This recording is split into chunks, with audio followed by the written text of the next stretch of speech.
Are you ready to take your place in the war for humanity's survival? Degenesis Clan Wars is set in an apocalyptic vision of Europe in the year 2598. Become the hostile and lead your swarms of cannibals, or maybe try to defend the Protectorate as the hero, or well, you can try at least. Whatever it is you decide, Good luck. Hello and welcome to Board Stupid. My name's Wayne. And I'm Matt. We have a very special video here for you today as we dive into Degenesis Clan Wars. And oh my god, what a game. What a game. We are super excited about this one. This is the newest release from CMON Games. Yeah, and we previewed this on our last hype video, so we were very hyped about this game. That the guys at CMON asked us if we want to have a chat with Liam, that is one of the designers, and this is the level designer of the game, and we say, of course. Yes, where do I sign? And yes, and that is what we're going to present to you today. So you're going to stick around to see a great interview with Liam, the level designer for the game.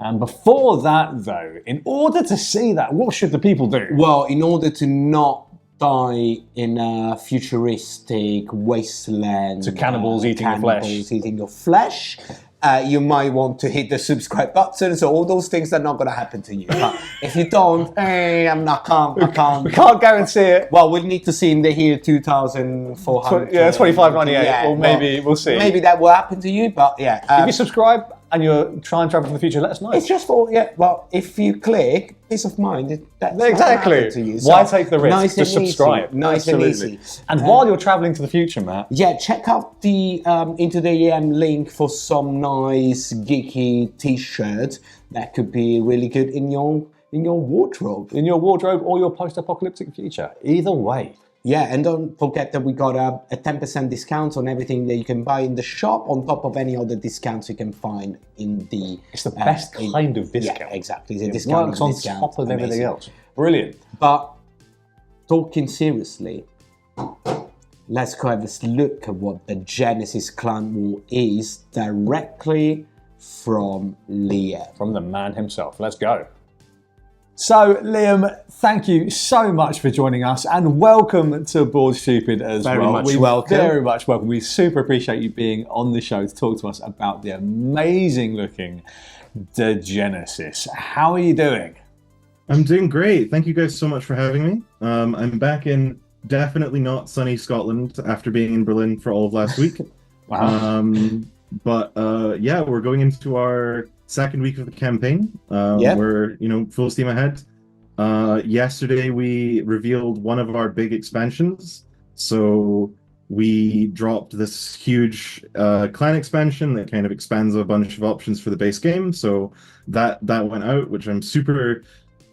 It was killing me to not be able to talk about it. I was very excited about it when I saw it. I thought, yes. That's amazing stuff. It must be an absolute whirlwind right now. But for the people at home that do not know anything about Degenesis, can you give us a quick overview of what the game is?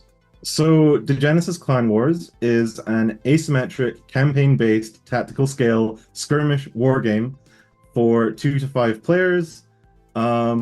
That's set in a post-apocalyptic vision of the future of Europe in the year 2598, where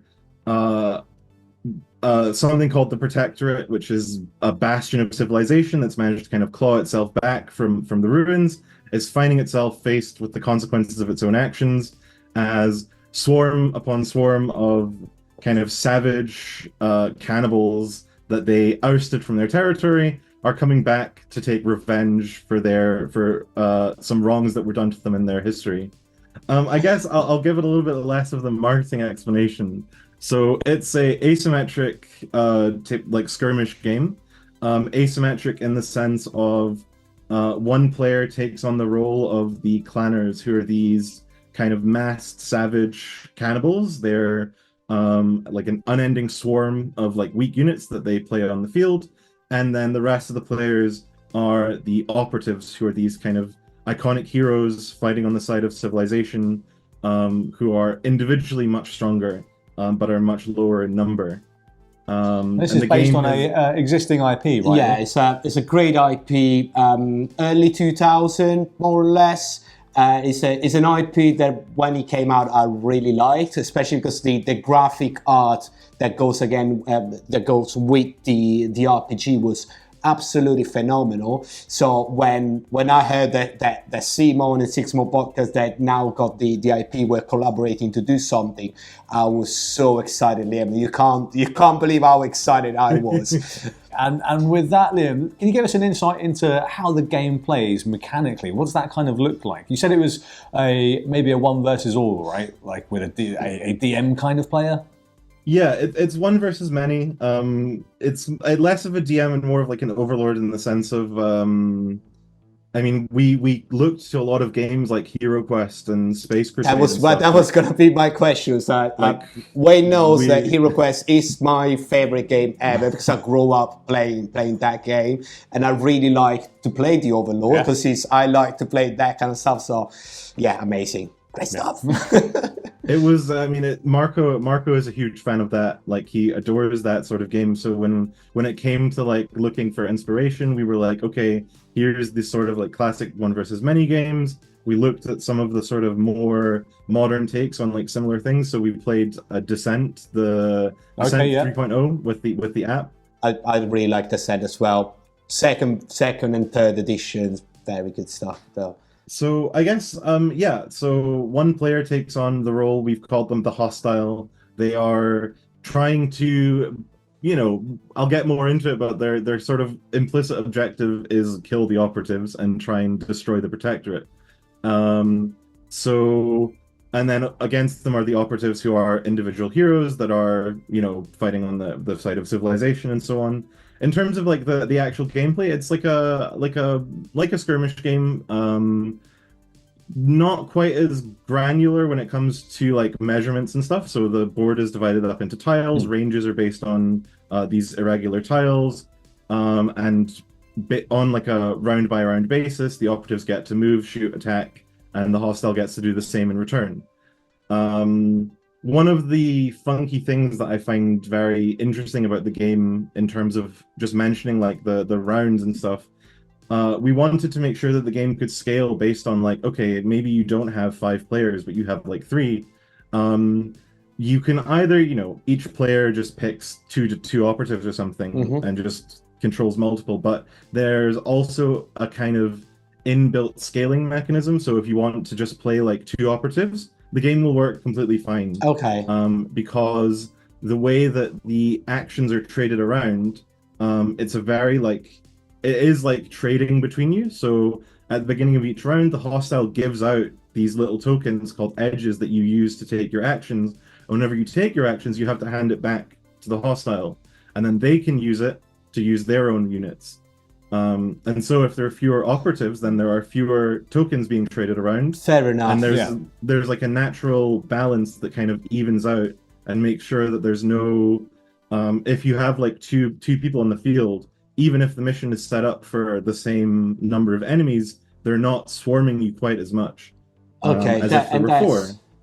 Now, the other question that I got for you about the overall setup, that is a question that I see a lot of people asking, especially Wayne, because I'm very much about campaign game. I will put the hours in it. Wayne a little bit less, so I always need to try to convince him. So the game is a campaign game based on different mission with arching narrative stories. So depending, I guess, who wins each one's the story will go one side of the other. Now, how easy is for the people to drop in and drop out from the group? Is it a campaign that 4 people start, 4 people needs to finish, or there is a mechanisms that people can drop in and out? So I totally get it. Like, I think, I used to run RPGs. I know how hard it is to get consistent groups together for things. Definitely in terms of like drop in, drop out, I think you totally are not gonna like have trouble with it. So one of the mechanisms that we've made for the game is that each operative comes in their own sleeve, we call it. It's kind of like a little envelope that you can put the operatives, all of their items and stuff in, and you just fold it up, and that's that operative saved. and you can pull that out whenever you want to use that operative again.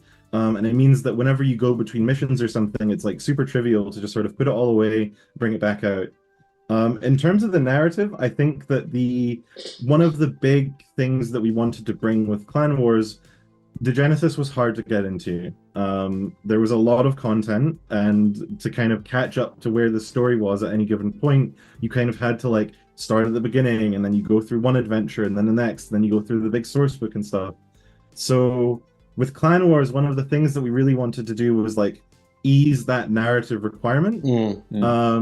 So like jumping into the story, the sort of the core plot is very simple, and I think it would be very easy to be like, hey, here's what happened when you weren't here, here's the situation now, we're about to fight like a giant swarm, let's go.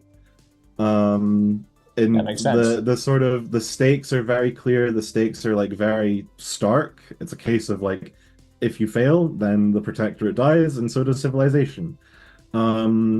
So jumping in and out, I think you're totally going to be fine. And that's great. So I can convince Wayne to play more. Good. I can dive in. There's the sort of nuance of like, for the people who are maybe like a little bit more invested in Degenesis or interested, there's like little bits of hints of like where things are going to go.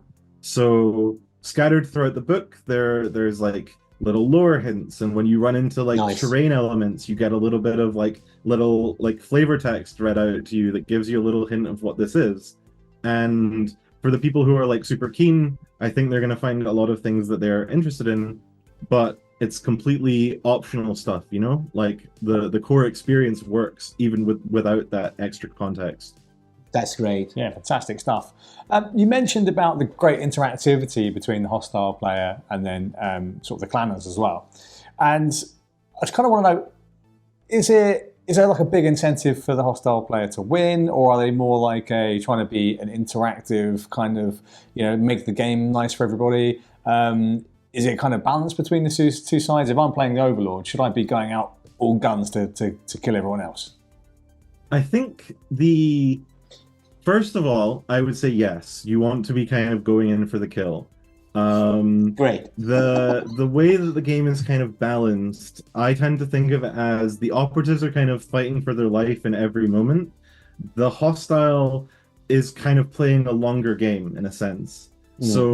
As the hostile, you might kind of be like, okay, look, you know what? I didn't manage to kill any of them this mission, but I managed to deal trauma to 2 of them, and now in the next mission, they're going to have fewer options, and I'll have more buffs to go at them with. I think like the hostile is probably unlikely to sort of completely stomp, but like over time, they're going to build up this big roster of their units, and if the operatives aren't also keeping up with like their own upgrades and stuff, then they're not going to have a good time. One of the things that I kind of looked at when I was making the campaign was like, what's the minimum number of missions that you could theoretically do the game in? And the answer is 10. But to do that, it is a proper like speed run, you know? Right. And I think the operatives would probably be having a pretty poor time at the end, because I don't want to give too much of like the later bits of the campaign away, but what I will say is that when I showed Marco the layout for the final mission, all he did was just laugh. Well, we are very curious to see it now. Yeah, absolutely. Campaign, it piqued my curiosity. One of the kind of the way that I wanted to build up the campaign was like, I wanted both sides to be growing throughout the campaign. So the operatives are getting stronger because they're unlocking new operatives, they're getting more allies, they're getting new items, so they're getting these like powerful weapons, they're upgrading their kit, and they're also getting more potential, so that's more health and more like bonuses through gameplay. And then the hostile, by counterpart, is unlocking more of their own units, so they start by getting access to just like their basic mooks, and then slowly they'd be like, okay, this is like an archer, this is like a spearman, this is like a, you know, a beastmaster that has a bunch of hounds that I can spawn in, and then they start getting their champions, who are like their own like iconic, unique Okay, so like heroes. a mini boss or something like exactly. that. So the game's trying to keep. I think of the champions as the hostiles equivalent of the operatives. Ah, okay, okay. So they can like take some damage. They can really like dish out some punishment. They have their own like a lot more skills and stuff to them. I did talk over you there, so please go on. No. That's what I was saying. Like the game keeps a balance between the two sides at all time. So it's not like one side is going to lose the first two games and the other one gets too powerful because they're getting all the benefits. Because I did play games in the past when the Overlords wins the first 2-3 mission, and then it just becomes too much. And So no, that's great to see that you guys talk about this kind of stuff as well. At the end of the day, that's what the hope. That's what makes the difference between a great game and a game. Absolutely. You talked a lot about about the conflict between the two sides, and there's obviously going to be a lot of combat in the game, right? So let's lean into that a little bit, and let's talk about the combat system, because from what I've seen, it looks pretty interesting about using multiple different types of dice, right, Liam? There are 3 kinds of dice in the game. So there's white, black, and fatal. And the kind of interesting nuance of the game is that you have your regular number of successes. So the white dice are very weak. They have like 1 and 2 and then blank faces. The black dice have no blank faces and slightly higher numbers. And then the fatal dice are like the big boys. They have up to like 5, which is like one of those is enough to do a lot, like to hit most enemies. But the sort of counterpart to that is that we have a system called botches. So if any of the dice in your roll display a botch and you don't have a way to counteract that, the roll automatically fails and you could have like a more severe penalty. So if you're using an item, then the item becomes inoperable for a while. And that's sort of like those sort of severe consequences. It's a push your luck or risk reward type thing. Is it? So do you get to select the dice in any combination then, Liam, or is it set by your loadout? So your loadout gives you kind of what I would say is like the maximum pool that you can use. And then what you can do is that you can choose to play it safe, which is you take some of the dice in your pool and you just say, look, this is too risky if I leave with all of them, and I think I'm going to succeed with only a few of these dice, so I'm going to go for that. And then the other thing that you can do, which is the more like the push your luck mechanic, is you can overcommit. And you have 2 options whenever you overcommit. So one option is that you can add any die of your type, any die of your choice of any type. So it might be that you're like, oh wow, this is like, I'm going up against some sort of huge boss and I don't think I have the dice to do it. I'm going to add a red one. I'm going to accept that it's very risky, but I have a chance to get some really high numbers. And the other thing that you can do is that you can secure your roll. So you can add one of our bonuses, which is secure 1. And that means that you can ignore one of those botch faces.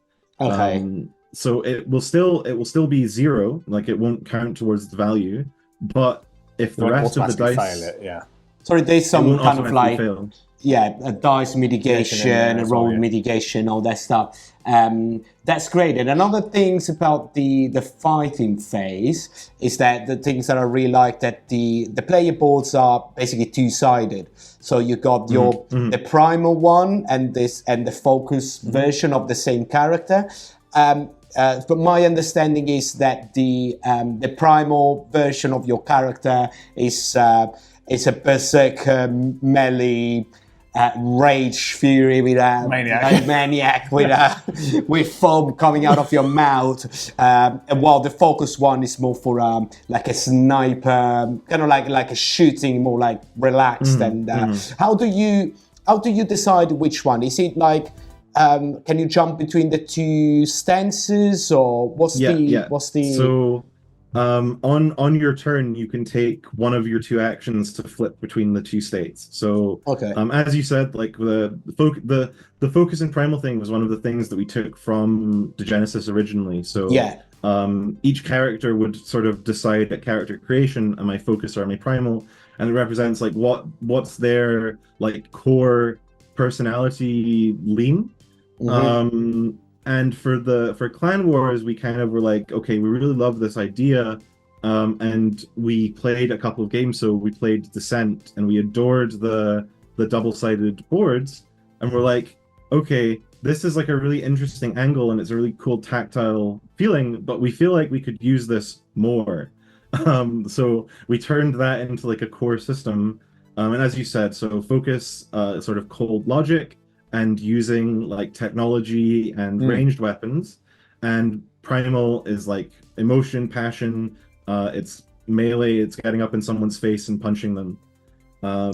So like depending on the situation your character's in, you might be like, okay, I'm like gonna be taking some pot shots at enemies that are coming in from far away. Maybe they get a bit close, and you're like, okay, it's time to go primal. To go, and we're gonna, yeah. That's super thematic. I love that. Yeah, and it's very linked to the original RPG games. So the people who love the original IP will definitely be happy about this. That's super cool. It's got some nice mechanical integration as well, right? So I'm assuming each side has its own buffs or debuffs or benefits and drawbacks, right? Exactly. And in fact, the way that it works is that each side, there's one trait that's like a constant that's shared between both sides. And then there's like each side has an active trait that's like an action that they can do, and it has a passive trait that's kind of like a passive buff that they get. So we were very like, I mean, it was a really great angle of like you have these two different modes that a character can be in. So like setting up combos like even between the sides of a character, and giving them these opportunities of like, okay, I can do this, and then I can flip, and then I can make this happen. Nice. It was a really exciting like opportunity of gameplay and sort of theme coming together. I love that when you can blend sort of theme gameplay. That's the dream. That's perfect. You mentioned like you would have typically two actions on your turn, right? And one of them might be to flip primal. What might a player do on their turn that's not flipping primal? What else can you do on your turn? Sure. So, I mean, there's the sort of the classic. So they can move, they can attack. Attacking uses typically a weapon of some kind. So, you know, they'll have their firearms, they'll have their swords and that sort of thing. Range, we have a few of the more sort of esoteric. Like the game is kind of mentioned the like primal punk aspect earlier. And part of that is like a lot of the weapons and stuff are like these sort of primal things that you could get developed, like there's hammers and bows and stuff, and then occasionally you'll just sort of throw in like a laser rifle that burns people away, that's been like dug up from centuries of neglect and so on. So they can attack, they can move, they can flip their dashboard. One of the sort of the other things that can be done, so when they're in focus, they can scout.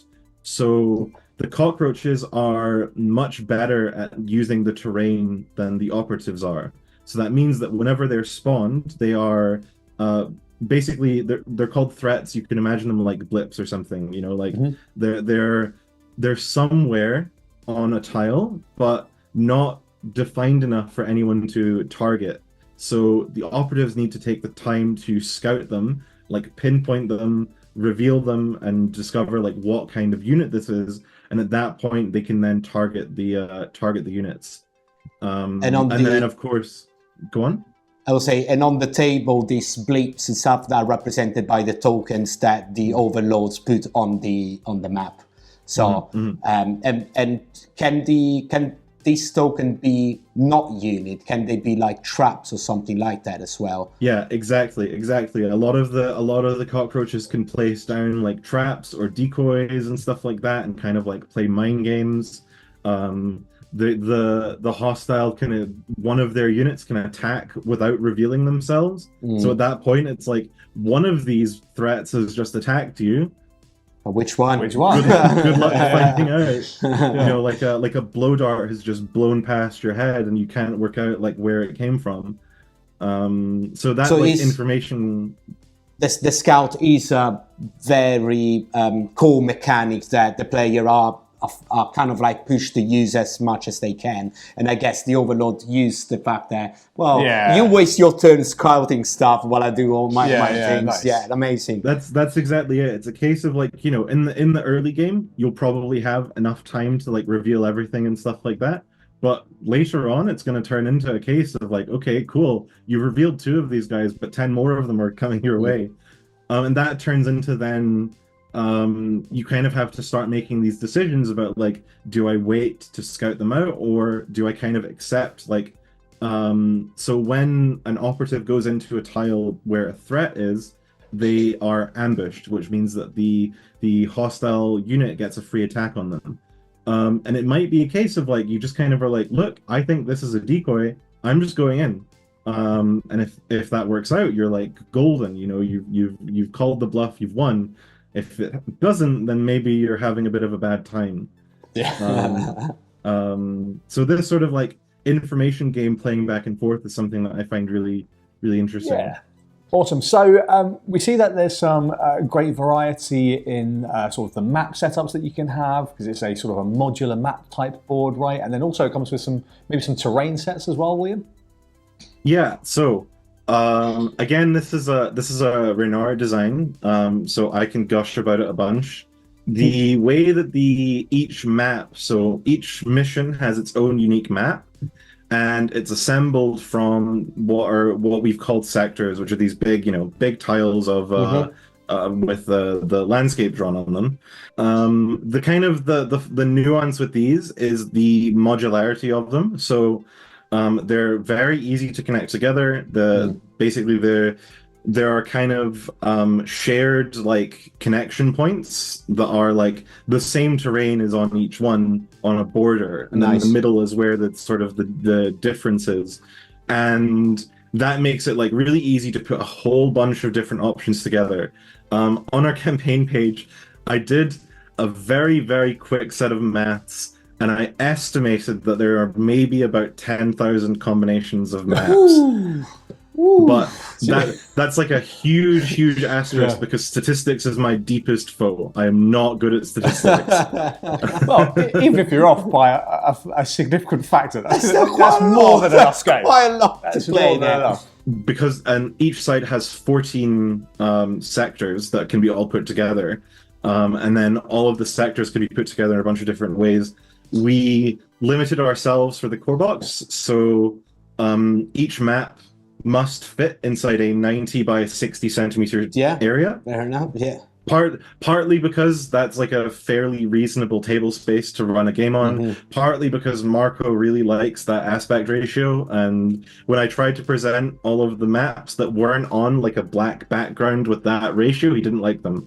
So I put the background on, and then I made the ratio fit, and it all worked out. The man likes his ratio. And how and now the actual terrains work on the maps. So as we can see from the Gamefound page, you got physical terrain, like terrain minis, should we call them, that you can place on top, and that what really gives me the skirmish feel. Yeah. But how do they work? So the way that we approach these terrain pieces is kind of like, this is going to be like the standout thing on the map, right? Like you have the kind of the flat map sectors where it's like they represent their elevation and stuff through like the drawing and the diagram and stuff, and you get a feel of like, yeah, this is like a mountain here. That sort of thing. But then we were like, okay, no, we really want to have these kind of like, you know, 3D minis, 3D minis, models, sculpts, whatever you want to call them, where it's like, this is some sort of like standout feature. So the way that they're used in game is that each mission like defines a gameplay effect for them. So some of them are very obvious. You know, there's a machine gun on the map. I wonder what the operatives are going to do with that. Ooh, who knows? But then it was kind of a case of like, we want every one of them to do something. So yeah. For one, there's one of the kind of iconic ones that I really love is that there's this like very brutalist sculpture of a head that's kind of placed down on the map facing outwards into enemy territory. And in the lore of the game, the Protectorate places these all along their border as kind of like almost like a threat to everyone who's not already part of the Protectorate, of like, we're watching you, we're coming for you, and you will be part of the Protectorate eventually. So for the operatives, it's kind of like a symbol of everything they're fighting for, right? So they get a very strong buff whenever they're fighting around it. For the hostile, it is exactly the representation of everything they want to destroy. So they have a side objective in the mission to destroy the sculpture. Oh, that's and, like, cool. That's cool. Yeah, and if they do, then the operatives lose their buff, and the hostile gets a buff for the rest of the mission. Nice. So the terrain aspects can also have some gameplay interaction as well, which is excellent. That's nice, because so it's not just a wall, a column, or something. It's something you can part work of the towards. game. That's in amazing. fact, every terrain piece has some sort of gameplay effect, and I was That's very cool. much like, if this appears on the map, I want it to be like a core part of the mission. Fantastic. So you talked about how the terrain can actually somehow feed into the mechanisms, and also can be part of the narrative as well, Liam. So you've got a narrative reason to go to some of these things, right, as part of the overarching story. So let's talk about that as well then, and lean into it a little bit. What makes the Degenesis Clan Wars stand out from other narrative games that are out there? So I think we have a couple of interesting things. I mean, there is an angle where I can kind of just fall back on. I think Degenesis is a really unique and interesting setting, and having a narrative game. Would you want to underline that? It is super cool. Yeah. Like placed into that framework, I think is really unique and interesting. I think one of the things that I really enjoyed, like, throughout the narrative of it, is the kind of roster management that the operatives get to do. So they start with their kind of like core squad, and the core squad they're kind of this like slapdash last ditch effort that's like slapped together and isn't really expected to do super well. And as they kind of go through, they start to accumulate things. So they can go on these recruitment missions, which are like side missions off the main path, where they can rescue an ally or do some sort of favor that gets someone on their side. One of the earliest one, we've shown it off, I think, in one of our gameplay videos, is the operatives divert from their path to rescue a soldier who's being ambushed by a huge swarm of enemies, and they have to help him hold out. And if they make sure that he survives through it, then he joins their squad and they get access to like a really powerful soldier right off the bat. So by this sort of like managing who's on your roster, and then similarly managing who do you bring into each mission. So I really like this thing, Liam, that to choose your roster at the start of that's cool. So you're gonna have like, I don't know, 5, 6, 7, 8 different character at the start of it. And say, all right, let's take this, and that. Yeah. I really like it. Yeah, it sounds super cool, because I think that's one of the things that is new, as well as the mechanics. It's normally this kind of game, more the campaign style. You got these are your 4 heroes, and you start with them, and you're gonna end with them. Yeah. This is super cool, and make it like that skirmish element really into the game. I just love it. That sounds awesome. I really like one it. of the I just wanted to, one of the inspirations that we took for this, and one of the ways that we describe it, is that this is like XCOM on a board. Which is I don't know, it's kind of funny, because XCOM already has a board game, but we really wanted this angle of like, you're building up your squad, you're going into the missions, maybe some of them don't come back. It sounds, I want to play today. That sounds like I want to play right now. Yeah, it sounds fantastic. Can we lean into a little bit of the sort of general complexity, Liam, in your experience? How complex would you say Degenesis Clan Wars is? For who? And for who? Yeah, what sort of audience is it for? I think one of the big tenets that is like very much, everyone will have heard it like thousands of times, is like easy to learn, hard to master, right? The way that we wanted to represent that is that we wanted the game to be like super elegant to play. So a lot of the systems kind of flow into each other. A lot of the systems have the same sort of like skeleton. So a lot of in fact, pretty much every single element of the game can be like flipped in some way. And there's some mechanic based around flipping it over. The system in terms of complexity I find is very easy to pick up, but the sort of other side of that we really wanted to also push is that once you've got this very simple system that is very like coherent and everything flows together, the options that you have within that system are manifold. Like all of the traits and actions and stuff are all built on like very simple concepts, but the way that you can combine them together, and with the operatives you can kind of like start putting together your little like team strategies where, you know, one of the operatives has like a staff that can move enemies around, and you like start stacking enemies on a tile so that someone with a flamethrower can destroy them all. Having all of those like options and stuff in the game is where I think a lot of the like options and complexity comes in. I've personally ran the first mission of the game probably like we're looking at like 30 or 40 times at the moment in terms of just the number of times. By heart, but yeah. Oh my god, you have no idea. It's like genuinely I'm kind of like, guys, can we please just start mission 2? I can't handle this anymore. But the reason I bring it up is because I've played it that many times, none of them have gone the same. There's always like, you know, the operatives choose the like maybe they split up and maybe they focus in, maybe they go like super aggressive and then they got hit by counterattack. Maybe they try and go for the optional objective and give the hostile time to set up.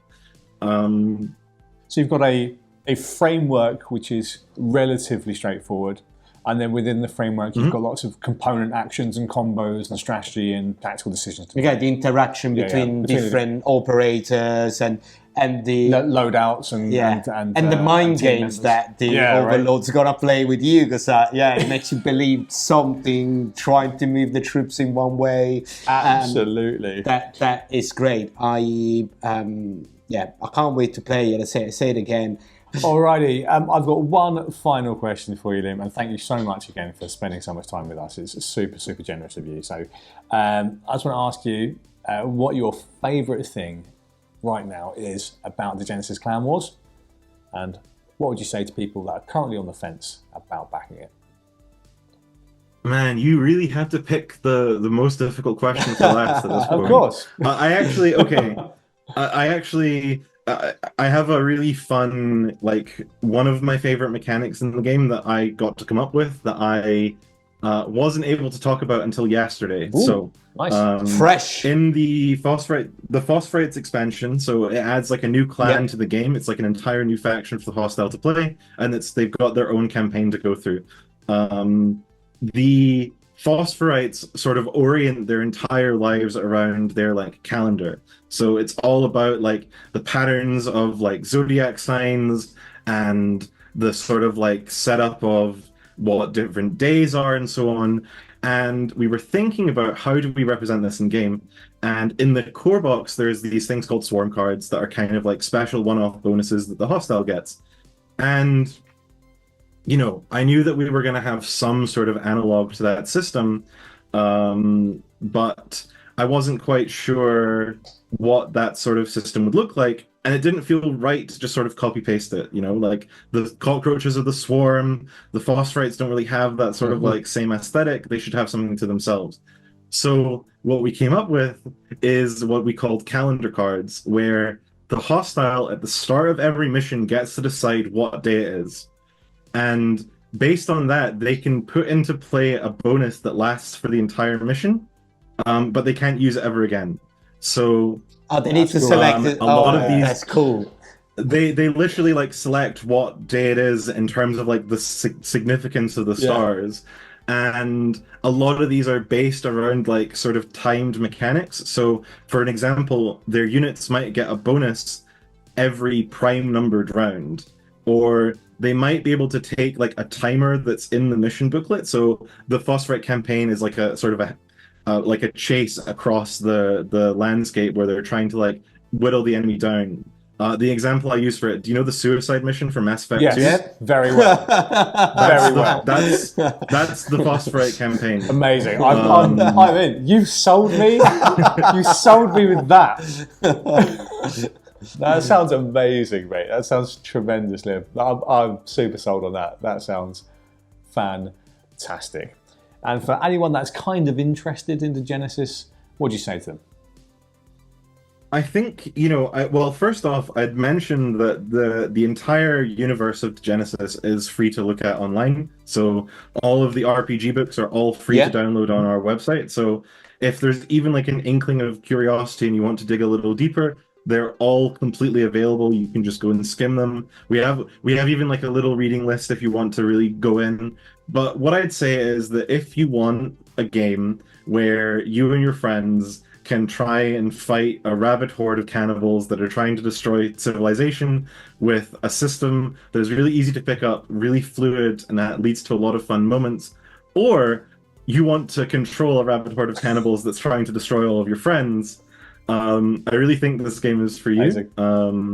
I think if you like narrative in your games, if you like cool flowing mechanics, it's all there. I really like the game.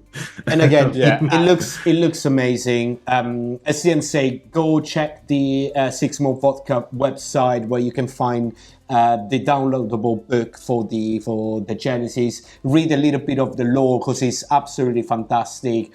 We are big fan of lores in games. Like we're big 40k players as well, so we like the lore as well. So it's that kind of stuff. I find it that brings you into the game, and that's one of my favorite things and one of your favorite things as well. If you got one of the original book from the year 2000, please send a copy to me because I do not have my one. Contact us via the email address below. Let us know. I probably do have it in my parents' shelter, like my parents' house, but God knows if they're still there. And they're quite rare to find these days. They're a little bit hard to pin down. So Liam, we'll let you go, but I just want to say again, thank you so much from me and Matt for joining us and spending some time with us. Thank you. It's super nice of you. We will cut back to us again, but in the future to talk about the outro part. Yeah, thank you very much, Liam. Thank you so much for having me. I hope you guys have a great time, going to UKGE and so on. And it's been great to come on and chat about it. So we'll definitely try to meet soon. Yeah, 100%. We're probably not too far out of distance for each other, so it'd be super cool. And we can play some Degenesis. Yeah, let's do that. That sounds amazing. Yeah. That's it. Yeah. Look, I have all of the prototype materials. So we're going to UKG and then straight to Scotland. We're amazing. Straight up to Edinburgh. You're going to track me down. Thank you very much, Liam. Awesome. Take care. Thank you so much for having me on. Great to be here. Pleasure. What an amazing conversation with Liam. What a nice guy. And thanks once again to him for joining us. Yeah, thanks to him. Thanks to the guys at CMON for arranging this interview. I was already sold on the game. Now I can't really wait to play it. What a fantastic game. Skirmish, futuristic cannibals. The narrative, scenario-based, looks absolutely tremendous. I was kind of like, it looks really cool. I think the IP is amazing. Yeah. And I liked the vibe of it. But after that discussion with Liam, you can't not be interested at that point. I think it's amazing. It sounds so cool. Some of the things I was like maybe a little bit worried about, actually fine, and it looks incredible. So the game is out now on GameFound. So go and check it right now. Link below. So the game has already been founded. So as such a game, it's a good game. So we knew that was going to happen. The game has already been founded. Check it out because there's stretch goals that are coming out every day. There is a new expansion that needs been added just recently. From what you heard from Liam, there's going to be a little bit more surprises coming out in the next few days. These expansions sound amazing, by the way. So I can't wait to play that. Go on the GameFound page. We'll leave the link down in the description. Yes. Check the game and have a think about it because I'm already backed it. But he's already just all in or die for that. Absolutely. He's absolutely. So once you've gone and checked that out, and you've probably gone and backed it, you should come back if you didn't do it the first time round and subscribe. Subscribe, otherwise there's going to be an apocalypse with cannibals. Yeah, come on, man. Don't make us blame you for the apocalypse. Yeah, just hit the subscribe button. Make everybody. And it's not just an apocalypse. Apocalypse and cannibals. Just like it's double bad. So hit the subscribe button. Just peace of mind, absolutely. And then go and do some shopping via our Into the AM link, which you can also find in the description for a 10% discount on top of any other discount. Check out the rest of the stuff, like our video, and we'll catch you again real soon. Ciao.